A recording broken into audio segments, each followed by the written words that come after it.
Good morning. Or as in Jamaica, they say, good morning, mon. Because I literally just got home from Jamaica about a day ago. That was really cool. I was out there for a retreat. It was called the Moxie Mindset Retreat. So great, phenomenal group of people. And I had the opportunity to share on the infinite banking concept. But while I was out there, I made a lot of great connections. So that's what I've been learning more as I evolve within my own personal journey and then also my business journey is it's all about relationships, right? I mean, there's two things within business that will never go away that's always universal. Number one, relationships. So relationships are huge. You know, the JV connections that you can make, as they always say, right? Your net work is your net worth.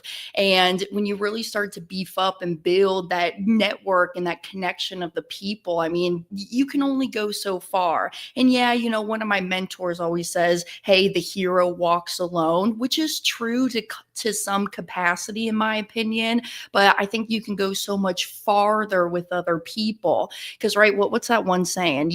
When tides rise, all ships rise, something along those lines. And I always think about this quote from one of my colleagues. He always says, you don't have to own the ocean to sail on it. So instead of just being so competition heavy with people who are in your space, how can y'all collaborate and help more families? And thus, by helping more people, your profits will be even greater too.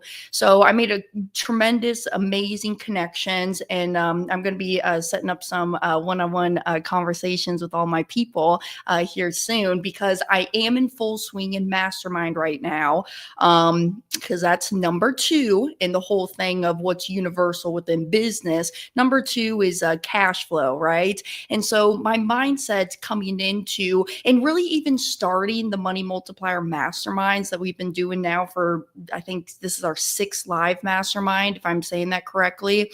I think why I started this is because people have the same questions when it comes to the infinite banking concept.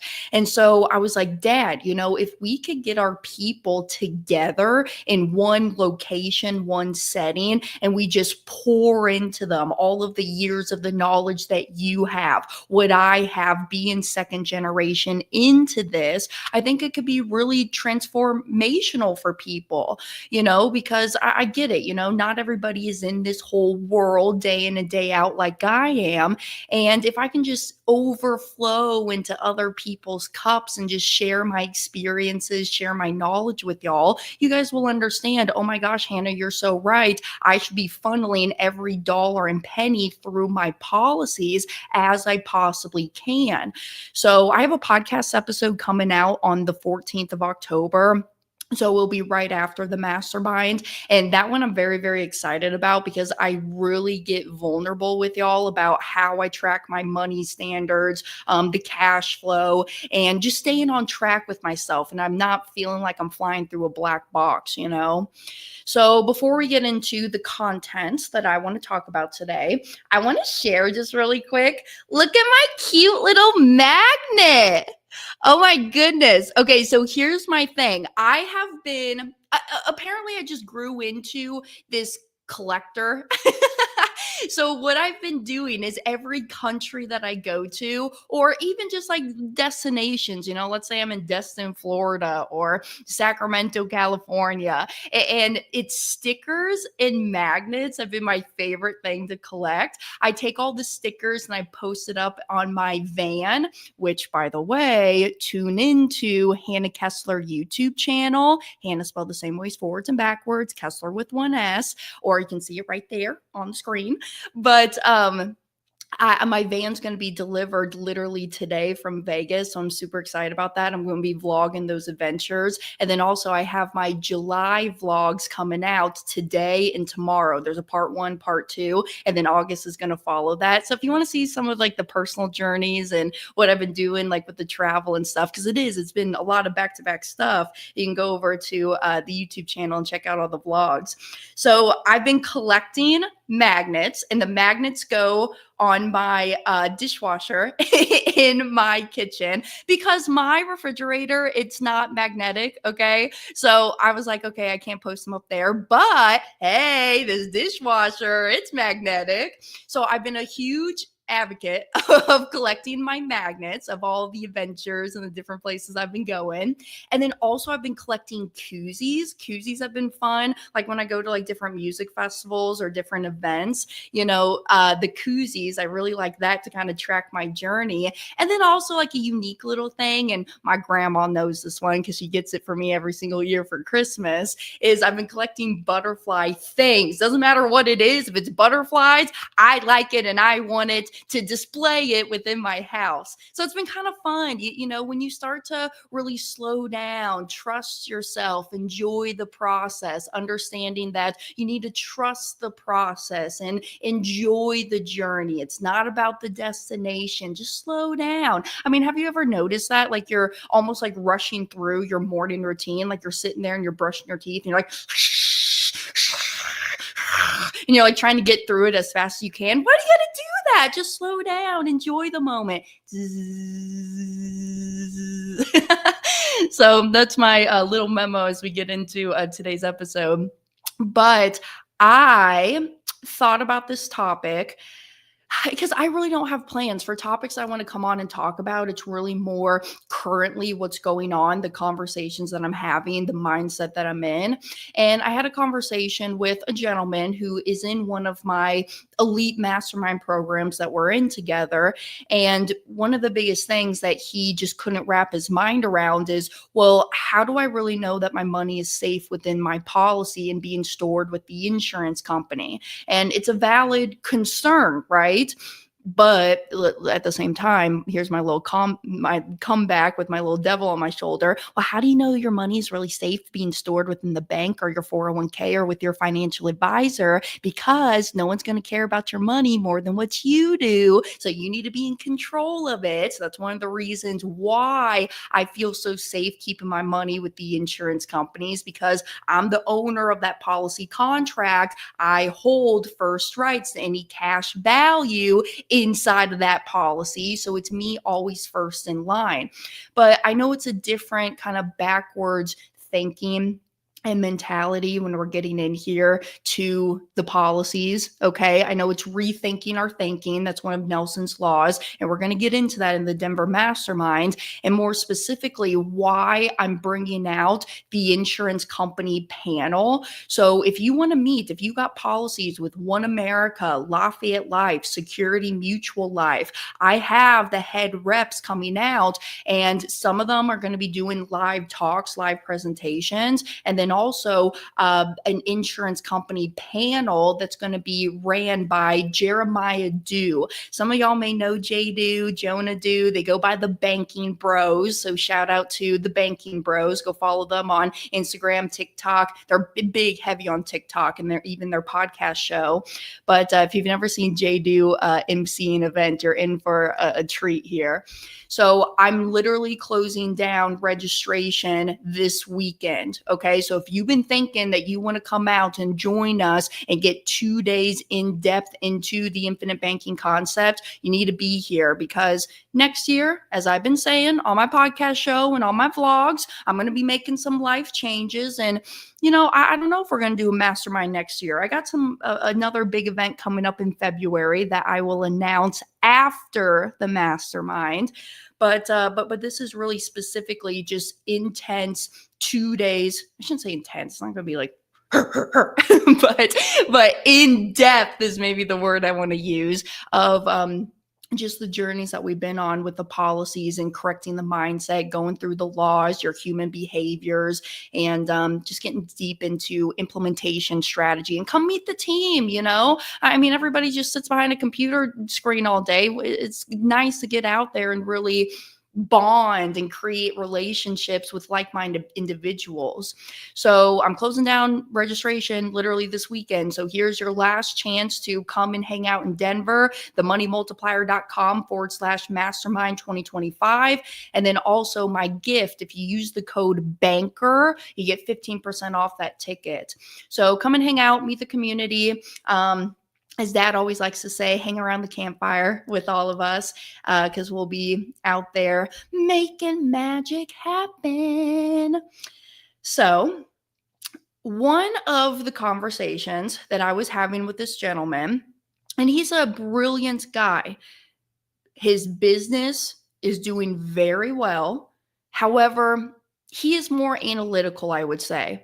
Now, I'm making that judgment based on his line of business that he's in, which is the IT space, okay? And a lot of you computer nerds are very, very analytical. My mom was a computer nerd, so I know how y'all think, especially her, coming from the background of being a nuclear engineer for the Navy. Okay, I get it. I know how y'all think. Okay, so that's why as a child, I would always go to Dad because Dad makes the decision like that. Or Mom, get back to her in 48 business hours. Then she'll have a decision for you. She has to go through all of the little details.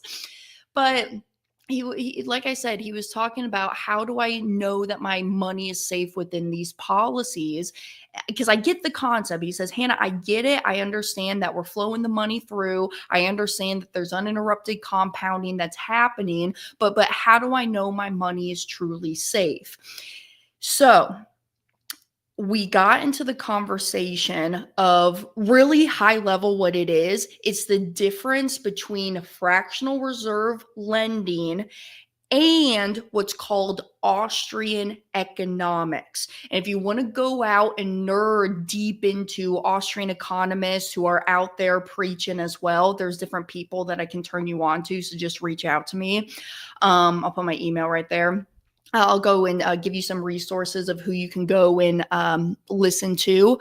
But he goes, I'm just not fully getting it. And so I brought up the example that just happened recently of 2023 when Silicon Valley and Signature Bank, they both went belly up at the same time. And he goes, yeah, but the money in there, that wasn't FDIC insured. And I'm like, yeah, it is. Yeah, it was insured. And he goes, no, I don't think it was. And I said, I'm 99% confident that money sitting in those two banks, they were FDIC insured. But I wanted to also go and fact check myself. So what I did is I started having conversations with ChatGPT. Chat is what I call her. She's a her, okay?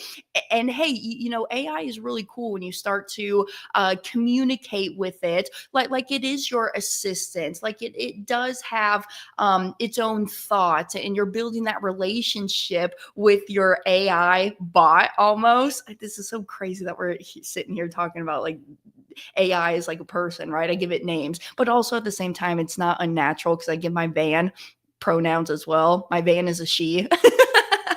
So we were discussing that he did not believe that these banks were FDIC insured. So I started having conversation with Chat, and I'm going to bring up here, I probably won't post it on the screen, but I'm going to bring up what Chat was saying. And I asked the question, were they FDIC insured? It says, yes, both Silicon Valley and Signature Bank were FDIC insured banks. Normally, the FDIC insures deposits up to $250,000 per depositor, per account type, per bank. The problem, though, is most of Silicon Valley and Signature's clients had deposits far larger than $250,000. These was startups, they were tech companies, it was crypto firms and wealthy clients. So in theory, only the first $250,000 of each account was guaranteed. So here's what happened. If you don't know what happened, here's what happened in March of 2023. Silicon Valley collapsed first on March 10th of 23. A bank run happened when depositors panicked and tried to withdraw $42 billion in one day. So regulators stepped in and shut it down.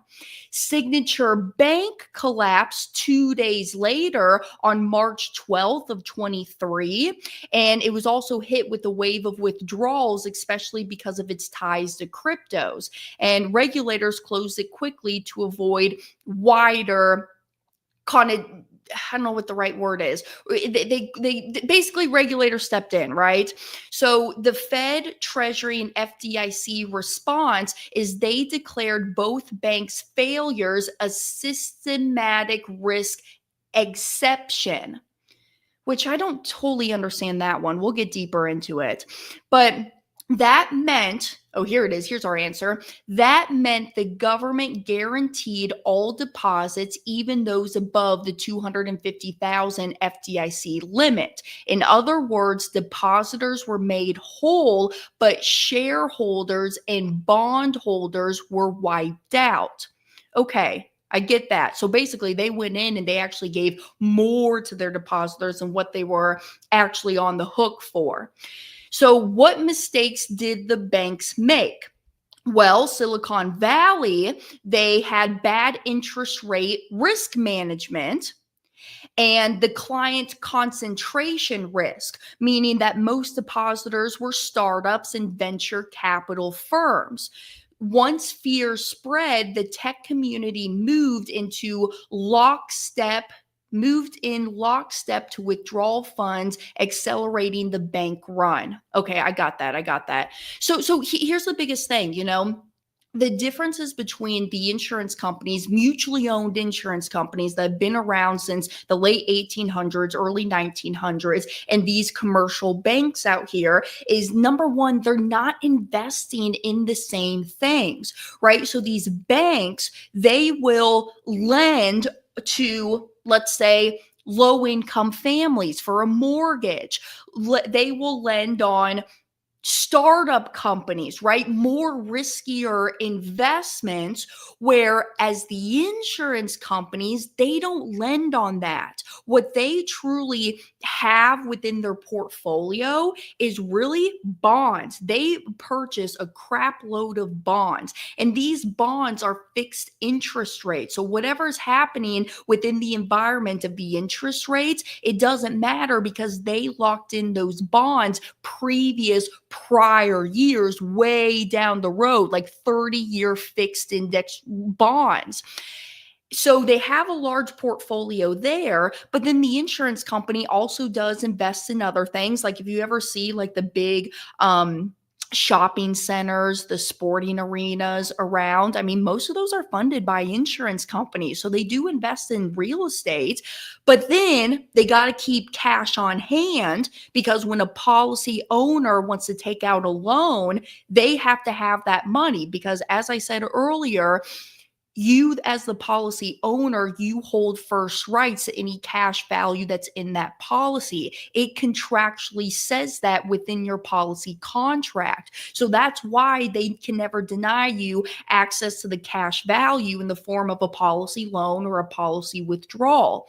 But then also, right, these are insurance companies. They have to make sure that they have cash on hand when the event of a death benefit has to get paid out. They got to keep up with their contractual obligation. So this is why the insurance companies practice on totally opposite principles compared to commercial banks because they have, in my opinion, morals and responsibilities to their policyholders that they have to keep up their end of their contractual agreement with them. So this is why at the insurance company level, they can never lend out more money than what they have on hand.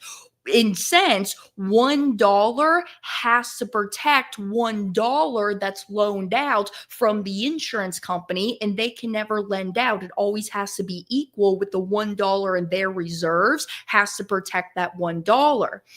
Where actually, I have this saved in my phone because I never wanted to forget this article. I have 85 tabs opened on my search engine on my phone, but this is like the first one because this was back in 2020 and I literally still have it saved. It's from the Fed directly. It's from the Fed website. And you know what I should do? I should post this up. Let me copy this. I'll post this in the comments for y'all so you guys have access to this as well. Perfect. All right, there's the link. There's the link that I'm going to read from. So, as announced on March 15th, 2020, so was in response to the COVID time. As announced on March 15, 2020, the board reduced reserve requirement ratios to 0% effective March 26th of 2020. So literally the Fed came in here and said, hey, banks, we know that times are tough right now and we're going to be giving y'all a break. And you have a requirement of 0% has to be held on reserves here. And you can go and lend out willy-nilly, for lack of better words. So I mean, literally, this was the article that was posted on the federalreserve.gov website. So why do you think I feel so passionately about how safe I feel keeping my money with the insurance companies compared to the banks? This is one of the reasons, because they have to make sure, again, that they got to keep up their end of their contractual promise at the insurance company level. So and I get it, right? Because people just coming into this space and it's a different way of thinking and totally backwards. But in my opinion, the only difference between the insurance company and a commercial bank is the name on the front door. I mean, they're both places of where you can store your hard-earned money at. So it doesn't matter which one you go to, it's still a place of where you can store your money at. So why do I feel safer keeping my wealth with the insurance company? Here's a little exercise I want y'all to do.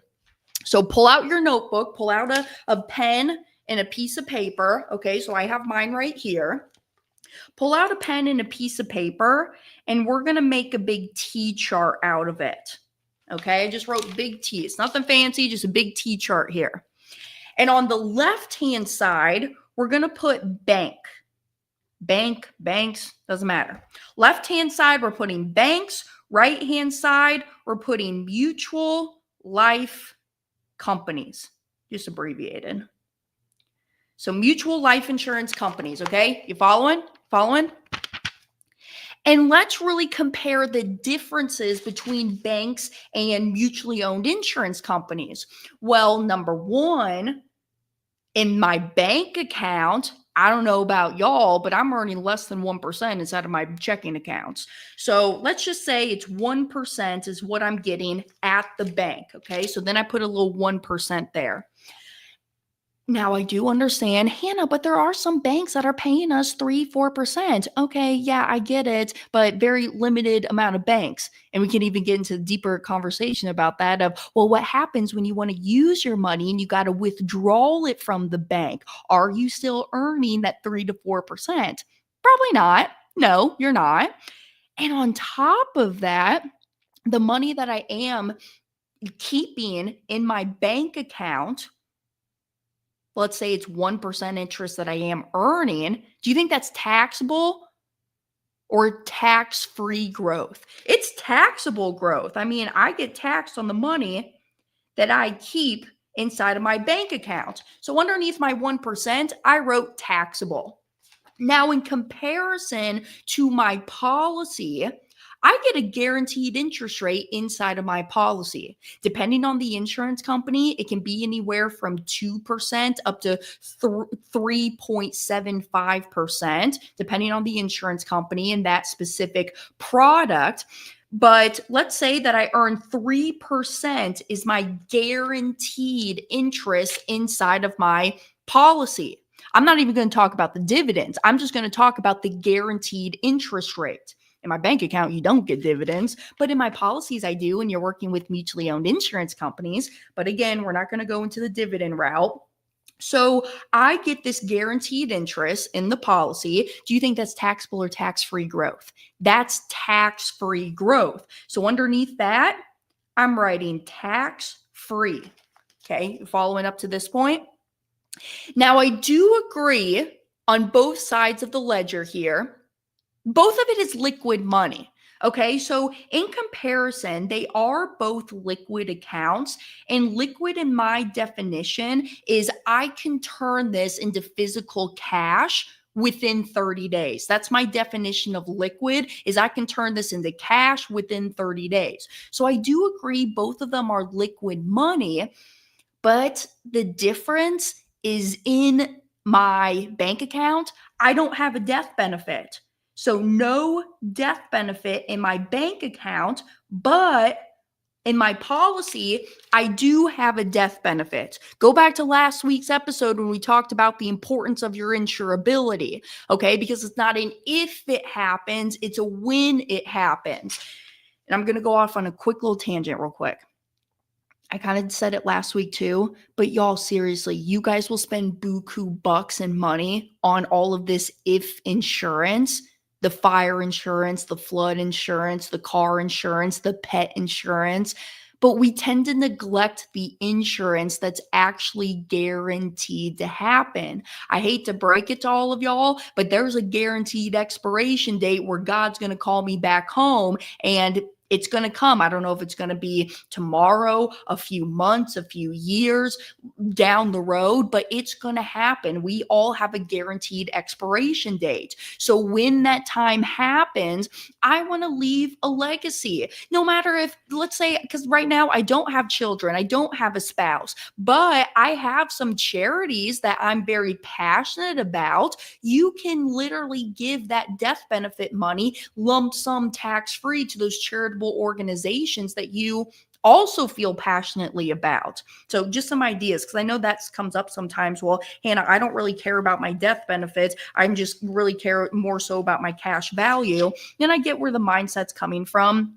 That's another little segment that I'm so excited to get into in Denver. I have a presentation where I'm calling it the mindset and mechanics behind becoming your own banker. Because literally, if you truly understand the infrastructure of policies, you cannot have cash value unless you have a death benefit. Okay. But I get deeper into it at the mastermind. So in my bank account, no death benefit. In my policy, I do have a death benefit. Now let's talk about this. If you, for whatever reason, because as my dad says, the higher up your butt is on that flagpole, the bigger the target it becomes. So if you, let's say, have a business, and have I shared this story yet? Actually, this actually really happened one time. They're down in Ottawa, Kansas. Okay, Dad had his first chiropractic office there. It's about 45 minutes, an hour south of Olathe, Kansas, where we grew up at. And he had this small little office. It was just him in the office treating the patients. And he had this one lady who was coming in for like 2 years. And the lady tripped on the parking stump, or that parking, concrete block. And she essentially said, hey, I'm going to sue y'all because, hey, I got injured at your practice. But it's like, lady, you've been coming here for 2 years. That stump just didn't magically appear, right? But hey, it happens. And so if you ever come into a judgment, a lawsuit, a lien, that money sitting inside of your policies, that's protected money. That's a protected asset to you, and nobody can come after that money that's tied and sitting inside of that policy. You know what they can come after, though, and what is available to the public eye? Your bank accounts. So here's the difference. At my bank, this is not protected. Inside of my policies, this is protected. And sometimes we kind of gloss over that, but seriously, we need to understand that you need to protect your vault, right? I mean, we work hard building up to this point of where we're at and building our empire. And we kind of tend to neglect the almost estate planning, the protection behind everything, right? Because you don't want somebody to come in and just take it from y'all. That's literally what, and becoming your own banker, let me move up my camera, becoming your own banker book. That's literally what the Willie Sutton law is all talking about, is if there's money, somebody's going to come and try to steal it, right? Willie Sutton was a famous bank robber. So that's why they call it Willie Sutton's law. So in my bank account, it's not protected, but within the policies, it is protected. Last thing on our T chart here, the bank, in my humble opinion, it's not stable. In my mutually owned policies, this is stable. The insurance companies are stable. And let me write that, not stable underneath the bank and stable underneath the mutually owned life insurance companies. Because as I was saying from the get-go, they operate on two totally different principles here. And why I know that these insurance companies are stable is because, number one, let's just look back through history. Okay. From since late 1800s, how many bank runs have happened? How many bank failures have happened that then the Federal Reserve had to come in, bail them all out? And because they don't want an uproar in the streets, so then the Fed just opens up its back doors, turns on its printing press, and then we're so confused by why there's all this inflation going on in the world. Here's my tiff with it. If I can find a way, because I'm young and I have a long life to live, how amazing would it be in my lifetime if I could be a huge part of just getting our money tied back to the gold standard? How cool would that be? I've thought about that over and over and over again. If I could leave that legacy of just tying our dollar back to gold, how many problems, honestly, that it would solve for us. Anywho, so that's a whole other conversation. But I do believe that it is protected within the insurance companies because, as I said, the Austrian economic mindset behind it all is number one. But then number two, if you go back through history, why are these insurance companies still paying out a surplus in dividends to all of their policy holders during times of total economic distress? Let's look back at the 2008 financial crisis. Let's look back at the Great Depression, Civil War time. How and why are these insurance companies so stable and able to still give the guaranteed interest because they have to, but they're also still paying out that surplus of the dividends to all of their policy holders? And they've been doing this for over 200 years. I mean, seriously. I mean, and also let's look at this. The insurance companies have been around here even longer than our tax code's even been around. And our tax code's only been here since 1913. So there's so many features and benefits inside of these policies that you can't do with any other vehicle on the planet. And as I always say, if you know of something better than the whole life policies with a mutually owned insurance company and these policies being properly designed to have high immediate cash value, I want to know about the other stuff that y'all are doing. I mean, this is why I just can't get on board too with just me personally. I don't have a 401k. I don't have an IRA. And some people are telling me, well, Hannah, you should at least open up and have a Roth account, a Roth IRA. But I'm like, I don't want to have a Roth IRA because literally I'm tying up my money. That's what people need. If you think about it, and this may be you may be drowning in some debt. You may have some student loans. You may be going out there looking at purchasing your first house for yourself and your new family.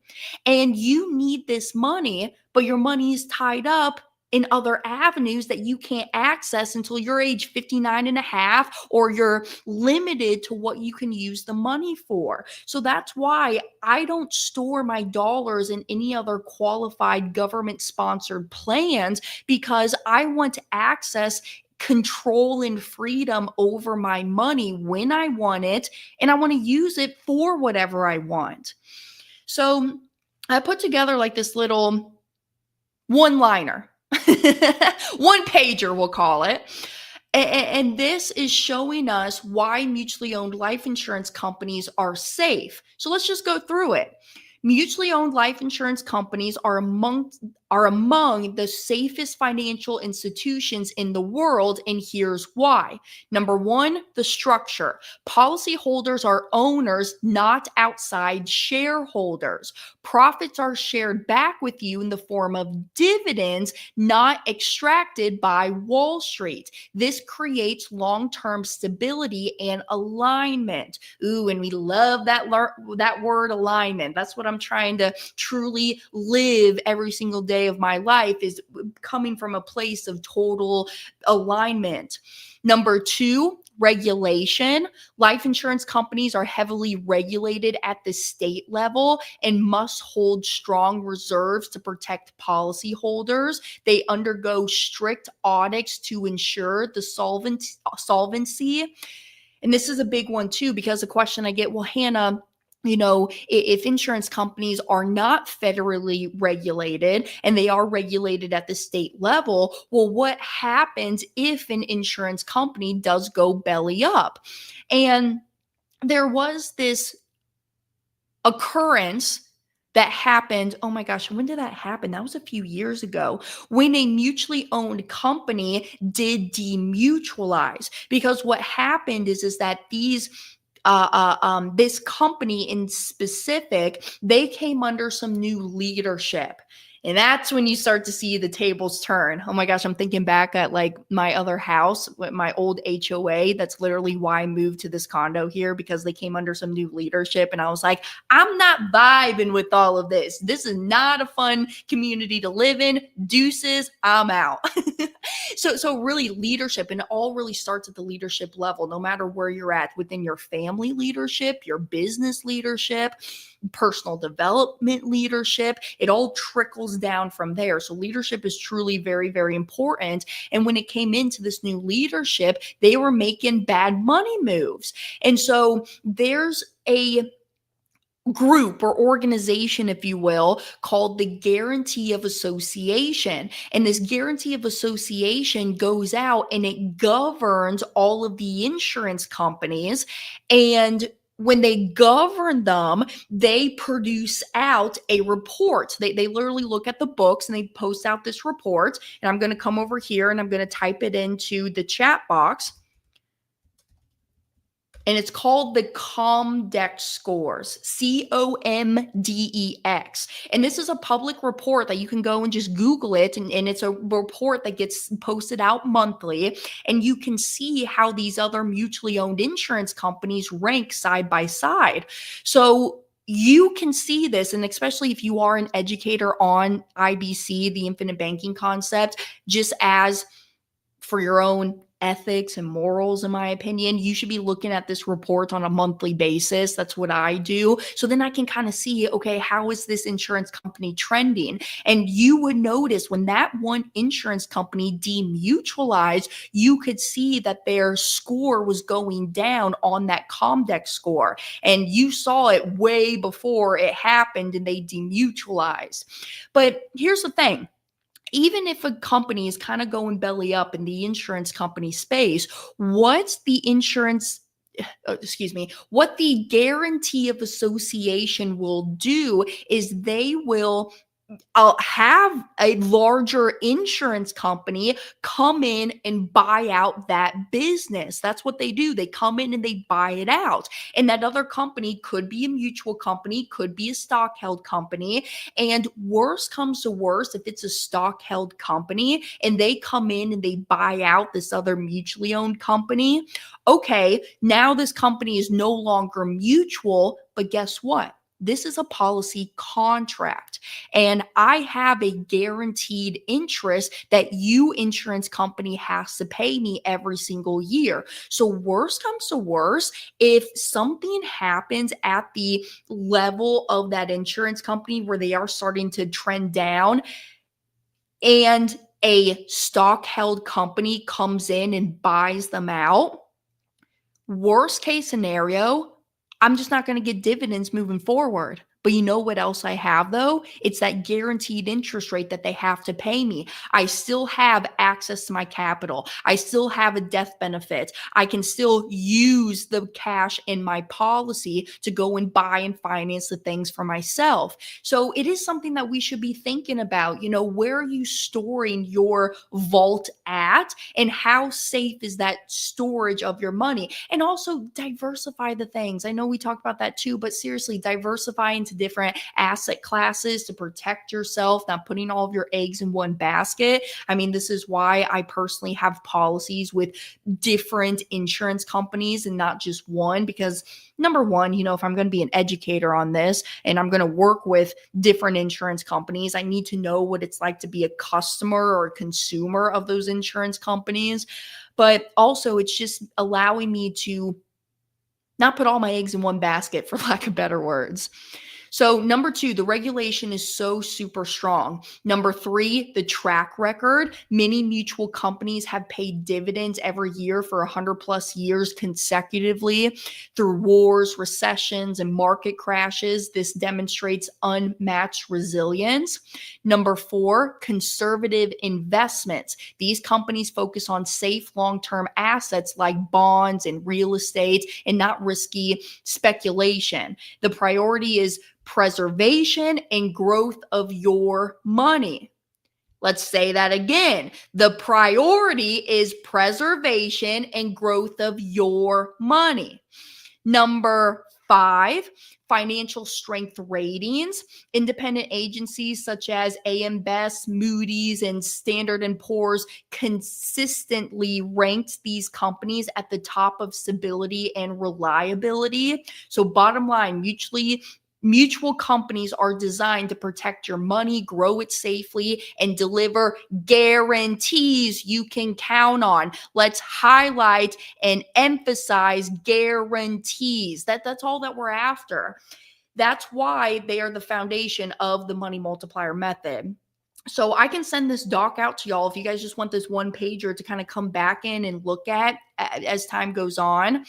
But I hope you can see why I feel so passionately about the policies, why I feel safe with keeping my money stored here, because I know through tests of time that they're going to be there and they're going to deliver for me when I truly need them most. I had a gentleman reach out to me. He's a guy who lives in Texas, and he's been a client going on about 2 years now. And something happened within his real estate investment deal and his lender fell through. So he's like, well, crap, I'm in closing. I need to close on this property. I want it, but it's not the end of the world, because you know what I have? I have reserves stored within my policy that I'm going to take a policy loan on, and I'm going to use that to then purchase this investment property. So it's always there. It's always a backup. I mean, literally, this is why Chris Noggle and I wrote our book. I'm going to move my screen up. The Companion. Okay. So for my parents or folks who have young children in your life, young nieces, nephews, cousins, whoever it is, this is why we literally called it the Companion, because your money is your companion. Your policy is your companion. And you're going to go out. You're going to be slaying dragons, which is market volatility. You're going to go on different adventures, going through the deep oceans of the seas. And this is investment. And your companion is always going to be there to guide you along the way. But the thing is that you have to treat it with that respect. It's just like AI and ChatGPT. If you don't treat it with respect, it's not going to output or give you what you're truly looking for. Same thing within the policies. If you just keep taking and taking and taking, and it's just a one-sided relationship where you're not going back and paying back your policy loans, paying your policy premium, and you're just neglecting it and you just keep taking from it, it's not going to be there for you to support you. It's just like a relationship. If you're going out there and dating and you just keep taking and withdrawing from from that relationship and not giving any of your love, your energy, your attention, do you think that's going to be a solid foundation in a solid relationship? Probably not. So it's just kind of funny how all of these standards of our mindset, how we treat different things, kind of is true in different areas of our life as well. So I just ask y'all to get real with yourself, be an honest banker, and know that your money is protected within these policies. And so, honestly, I want y'all to hear it from the mouths of the insurance companies as well on the insurance company panel coming up at the Denver Mastermind. This is one of the first questions that we're going to be asking them is, how do I know my money is safe with you? What are you guys doing within your own portfolio to make sure that me as the policy holder, I'm protected here? So that's going to be a lot of fun. I can't wait to see y'all coming up in Denver here soon. What other thoughts do I have on this topic? I know I kind of just really hammered on that, but I can get in here into the comments. Good morning, Dexter. Good morning, Dave. Drew, good morning, Drew. He says engineers are just built different. They are, man. They are.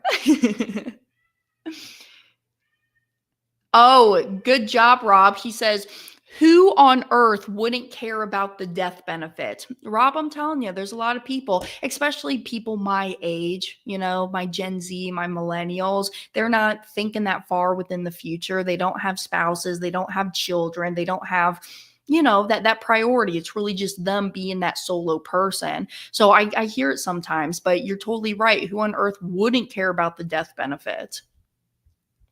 Dexter says, I was told life insurance is love insurance, which helps take care of things or people when you are called. Why have your people trying to raise funds during that time? Show them your true love. Seriously, it is. And actually, Dexter, I learned about this at a One America conference that we were at, and one of the home office officials gets up there, and it's really cool too, because actually a lot of these home office officials are creating a space for women within the life insurance industry. Now, given, I'm just 100% the infinite banking concept, but there are other people out there, educating and selling different products as well. And what's cool is that they are creating this women's space for us, to come together, because especially being in a very male dominated industry, it's nice to come together as women, because let's be real, we think differently, we kind of act differently, whatever. But she gets up there and she says, life insurance is my love language. And I really love you if I'm talking about life insurance here. But sometimes some people can get nervous about that. I have a father who he has health concerns. He can't get approved for his policy. So he says, hey, I'm going to choose my daughter and I'm going to put this policy on my daughter. I'm going to be the owner of it. She'll be the insured. So the death benefits on her. And then because I'm the owner, I can use the cash values and I can conduct this banking. And then on top of that, because the policy's on her, I'm supposed to pass me, the dad, before my daughter, so I can always educate my daughter on this. And then when that time comes, I can always transfer the ownership over to her. And then now she's got this efficient policy that she can now use within her life. So she, though, however, was saying, well, Dad, you're really going to put a policy on me? Should I be concerned? Are you going to go out there and hire a hitman?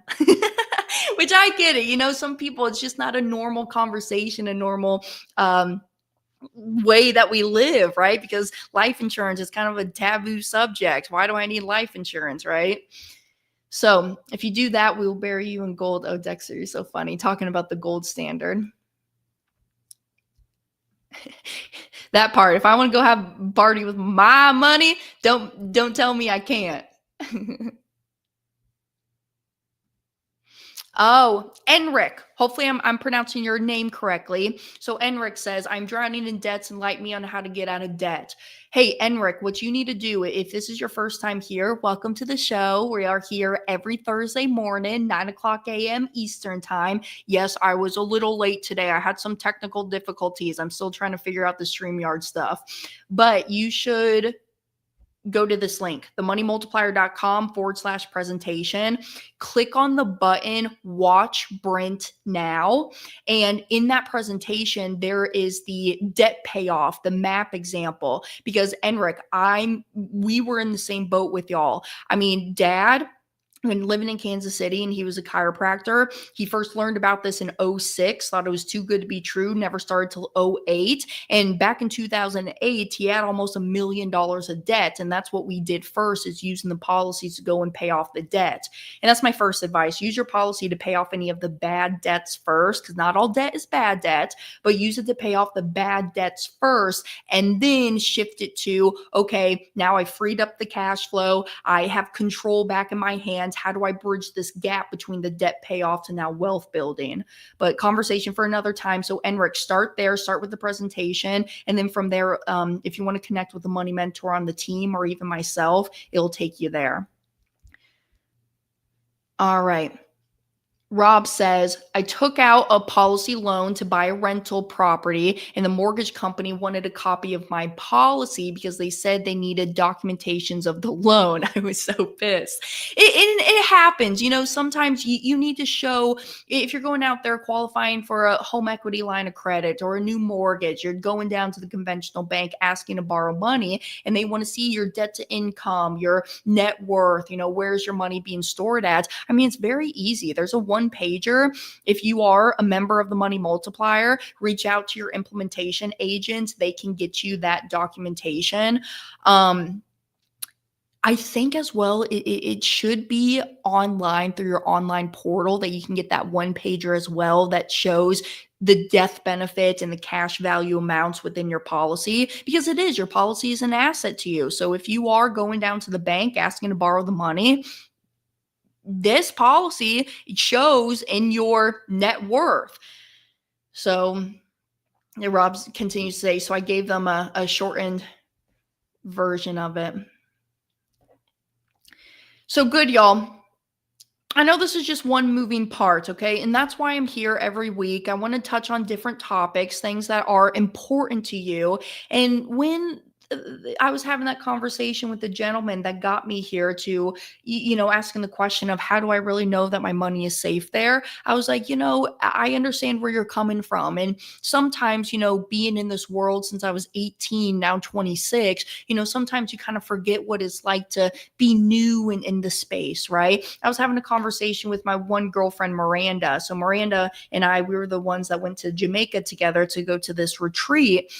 And she asked me, she says, some of the questions that you asked me, I'm surprised that you asked me those questions because I thought you would know that stuff already. And it's like, no, I don't know all of this stuff. And same thing with her, she'll ask me questions about IBC. I say, girl, you should know this stuff.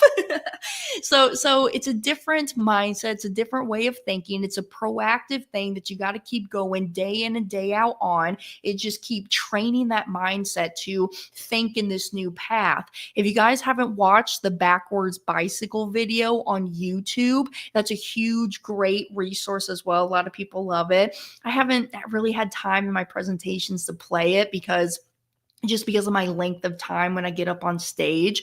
But backwards bicycle on YouTube, it's about a 7.5-minute video. It's from a channel called Smarter Every Day.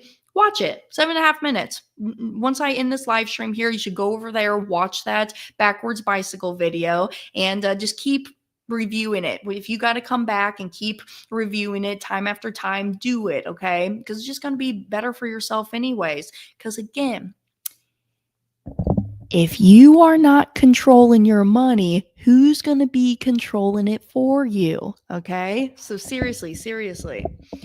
All right. And then last thing, Dave says, regarding the mastermind, is streaming avatar those who cannot travel? Oh, available. I got you, Dave. Yes. Okay. So I'm not going to be live streaming the event. However, I will be posting the recordings, not posting the recordings.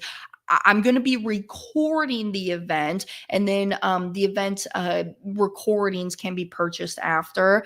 But always, I think it's better to be there live personally. So last call for the mastermind coming up next week. Literally a week from today, I'm going to see all my VIP people out there, and it's going to be a good time. So seriously, lives are going to be changed, and that's just what keeps me going day in and day out, is helping people. I want y'all to really understand the money game, because let me tell you, just where I'm at, my level of here, it's nice. It's refreshing. I don't have to be concerned about money, where the next check's going to be coming from, because I have the passive income dollars coming in. And so now it allows me to open up my mind capacity to work on other things, work on my physical health. I mean, I'm on a little weight loss journey right now. I'm trying to lose a good 10, 15, 20 pounds, you know? So I can focus on that, have mental capacity for that, for my mental health, for my spiritual journey. I'm getting back into reading my Bible. And so not stressing about the money in my life allows me to other aspects of my life, even the personal relationships, having time to go hang out with my cute girlfriend, Joy, right? Joy and I had dinner last week. That was a good time. So if nothing else, Dave says, awesome. Yes, live is definitely better. So if nothing else, I will be back next week. I will be coming to you live from Denver. It's going to be 7 a.m. that time when I'm recording that this little live stream here. But also, if you don't catch these lives every week, I do have Money Mornings on podcasts. So if you're Spotify, Apple Podcasts, even iHeartRadio should be live out now too, Google Play. You can go and catch the recordings on there. You can also catch all of these recordings on the Hannah Kesler YouTube channel as well. I don't have a little banner for it. Not important right now. But you can also even go to hannahkessler.com, learn more about, me, see my presentation, see the other resources over there as well. But if that is all, I appreciate y'all for joining me here today. So please let me know what questions you have, okay? I'm always here. I want to be helpful. I want to pour into you. If you feel like you're stuck somewhere, and it can be totally anonymous, if you just want to write into me with your questions, or if you want me to do specific topics, let me know. I want to hear from you, because hey, I just want to pour in the information, the knowledge that I know you guys need to have at your fingertips as well. So thank you y'all again for being here. And next week, oh, the banking bros are here. J-Dude, Jonah, I'm trying to log off my live stream. You should go back. I actually shouted out to you both. So yeah, they're going to be down in Denver as well. So thank you y'all. Appreciate everybody for being here. And until next time, I will see y'all later. Bye now.